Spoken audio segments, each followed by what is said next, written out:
আসসালামু আলাইকুম ওয়া রাহমাতুল্লাহি ওয়া বারাকাতুহু। ৬৫ নম্বর আয়াতে কারিমায় আল্লাহ রাব্বুল আলামিন আল্লাহ পাকের একটি গুরুত্বপূর্ণ সিফাতের বর্ণনা দিয়েছেন, যেই সিফাতটা হলো আল্লাহ রাব্বুল আলামিনের এলেম।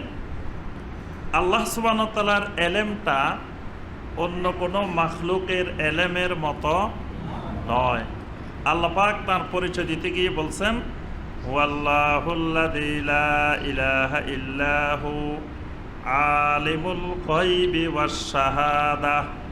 আল্লাহর পরিচয় হলো তিনি আলিমুল গায়বি ওয়াশ শাহাদা, তিনি সকল শাহাদা এবং গায়েব, অর্থাৎ যা দেখা যায় যা দেখা যায় না, যা অনুভব করা যায় যা অনুভব করা যায় না, সমস্ত এলেমের একমাত্র জ্ঞানী একমাত্র আলেম আল্লাহ রাব্বুল আলামিন।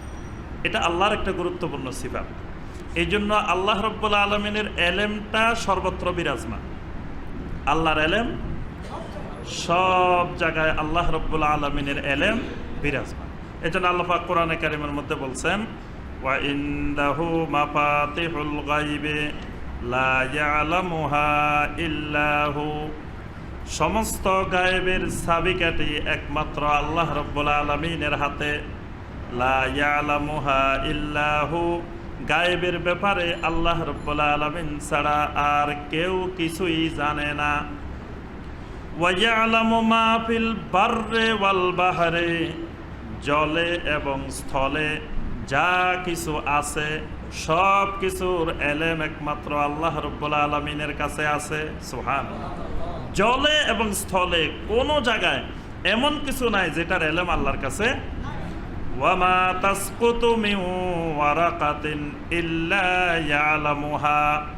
আল্লাহ রাব্বুল আলামিন বলেন খালি এলেম না, এমনকি গাছের একটা পাতাও ঝরে পড়ে না যেটার এলেম আমি আল্লাহ রাব্বুল আলামিনের নাই। সুবহানাল্লাহ। অর্থাৎ একটা গাছের পাতা যে ঝরে পড়ে এই এলেমটাও আল্লাহ রাব্বুল আলামিনের আছে। ওয়ালা হাব্বাতিন ফি যুলুমাতিল আরদি ওয়ালা রাতবিন ওয়ালা ইয়াবিসিন ইল্লা ফি কিতাবিম মুবিন।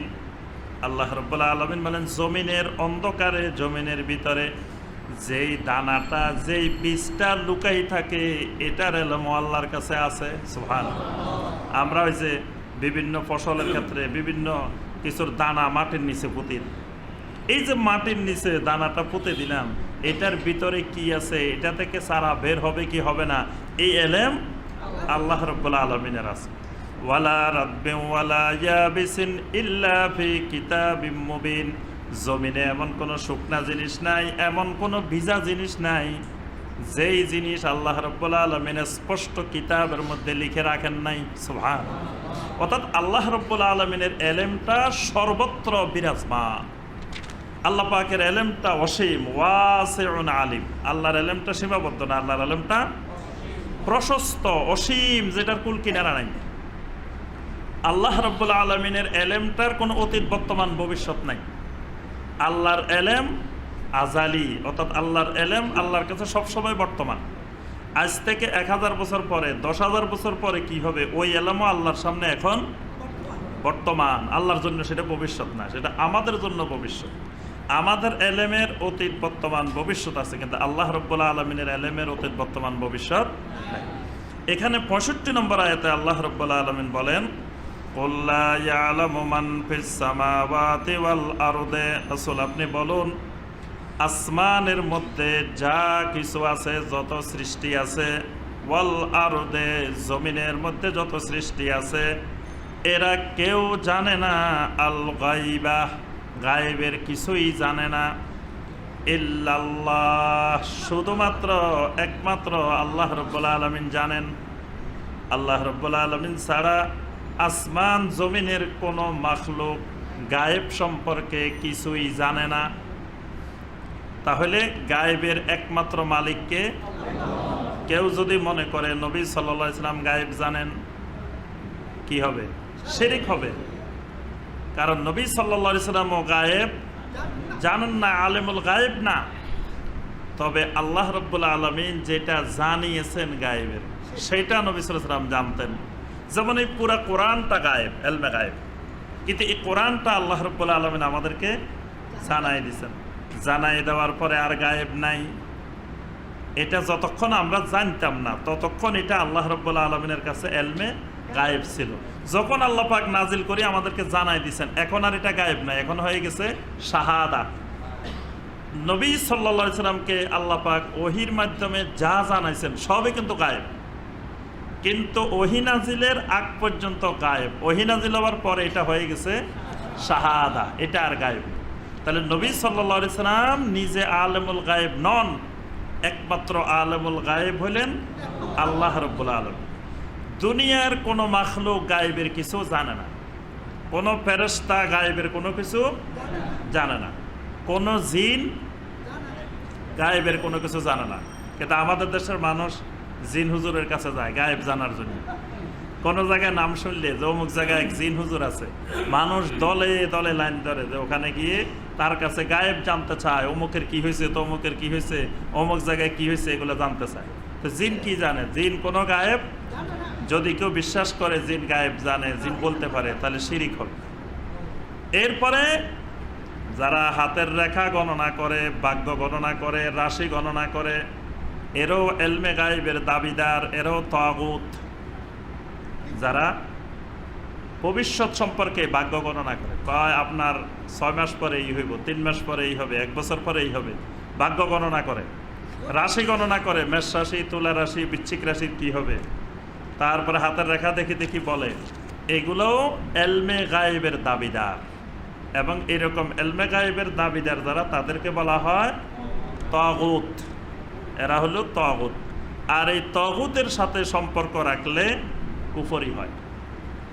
আল্লাহ রাসূল সাল্লাল্লাহু আলাইহি ওয়াসাল্লাম বলেন, মান আতা কাহিনান আও আররাফান লাম তুকবাল লাহু সালাতু 40 লাইলা।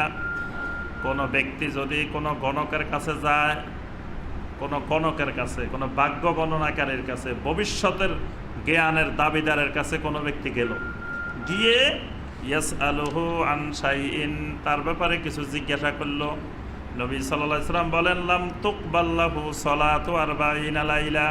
40 দিন পর্যন্ত আল্লাহ রাব্বুল আলামিন তার কোনো সালাত, কোনো ইবাদত আল্লাহ পাক কবুল করবেন না।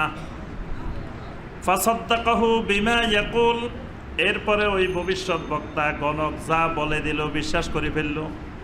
বলছে, এই মিয়া, তোমার 6 মাস পরে বড় একটা অ্যাক্সিডেন্ট আছে, বড় একটা বিপদ হইতে পারে, 1 বছর পরে তোমার এরকম একটা সামনে বড় বড় 2টা বিপদ। তো কি লাগবো? 5 কেজি চাল, এত কেজি ডাল, এত কেজি লবণ, এত কেজি পেঁয়াজ, এত কেজি রসুন, সব নিয়ে আসো। বাস নিয়ে আসছে। আল্লাহ রাসূল সাল্লাল্লাহু আলাইহি ওয়াসাল্লাম বলেন, এইরকম গায়েবের ব্যাপারে যখন কথা বলে গণক, আর লোকটা বিশ্বাস করে ফেলছে, লোকটা মনে করতেছে না হইতে পারে, আসলে কার ভিতরে কি আছে বলা যায় না, এই লোক জানে, এই লোক বিশ্বাস করে ফেলছে। আল্লাহ রাসূল সাল্লাল্লাহু আলাইহি ওয়াসাল্লাম বলেন, ফাকাদ কাফারা বিমা উনজিলা আলা মুহাম্মাদিন সাল্লাল্লাহু আলাইহি ওয়াসাল্লাম। এই লোকটা মুহাম্মদ সাল্লাল্লাহু আলাইহি ওয়াসাল্লামের উপরে যা নাজিল হয়েছে তার উপরে কুফরি করল। অর্থাৎ মুহাম্মদ সাল্লাল্লাহু আলাইহি ওয়াসাল্লাম নিজেও গায়েব জানেন না, আর সে আরেক লোকের গায়েব জানে বিশ্বাস করে বসে রয়েছে। তাহলে তার মুহাম্মদ সাল্লাল্লাহু আলাইহি ওয়াসাল্লামের উপর ঈমান আনাই হয়নি, সে কুফরি করছে, তার ঈমান চলে গেছে। এই জন্য এলমে গায়েবের ব্যাপারে কারো কাছে জানতে চাওয়া যাবে না।